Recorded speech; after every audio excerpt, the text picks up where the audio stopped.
Bonjour Emmanuel Ducrot. Bonjour Dimitri et bonjour à tous. Vous nous parlez ce matin de la dernière sucrerie familiale de France. Ouvrez, fils, elle est à Souppes-sur-Loing, c'est en Seine-et-Marne. Et bien cette sucrerie va fermer.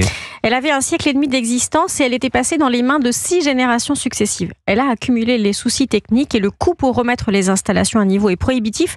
Les banques ne vont pas suivre. Sa fermeture laisse 109 salariés et 300 planteurs de betteraves sur le carreau. Alors si elle ferme, c'est aussi parce que le secteur est en difficulté, qu'il a du mal à trouver de l'argent.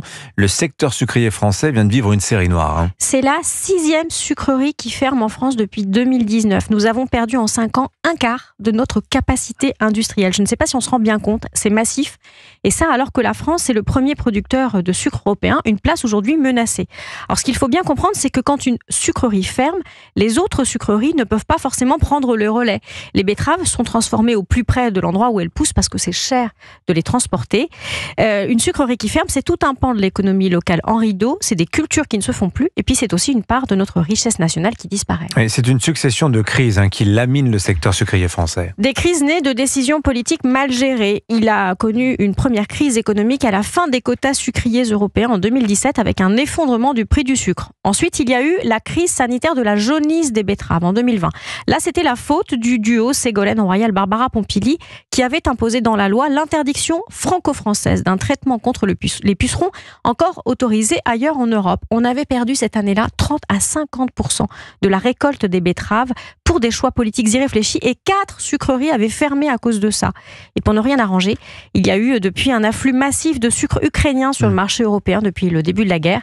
Les prix ont été divisés par 2 depuis fin 2023. On leur avait levé les droits de douane, c'est ça, pour aider l'économie ukrainienne. Bon, est-ce que c'est si grave finalement de produire moins de sucre? Parce qu'après tout, c'est pas terrible pour la santé, on sait qu'on en mange trop. Alors, il faut tordre le cou aux idées reçues. Le sucre, ce n'est pas seulement des bonbons et du soda.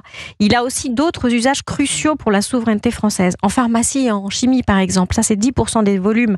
Pour la production d'alcool et de carburant à base d'éthanol, ça c'est 20% de nos usages. Oui. Et c'est crucial quand on veut décarboner les transports. Vous ne le savez peut-être pas, mais votre essence contient de l'éthanol de betterave. Et ça contribue à faire baisser la facture fossile de la France et aussi sa facture carbone. Et ça, on peut faire beaucoup mieux. Alors oui, c'est la mode de dire que le sucre, c'est une industrie dispensable, mais c'est totalement idiot. Arrêter la production de sucre en France, ça ne fera pas baisser les usages, ça fera simplement augmenter les importations. L'alternative disponible, c'est du sucre d'Amérique du Sud, du sucre de canne, qui augmente la déforestation, qui est produit dans des conditions environnementales infiniment plus sales que les nôtres. Alors, il faut toujours tirer jusqu'au bout le fil des conséquences de nos renoncements. Renoncer au sucre, ça nous promet un futur amer. Signature Europe 1, Emmanuel Ducrot. Merci beaucoup Emmanuel.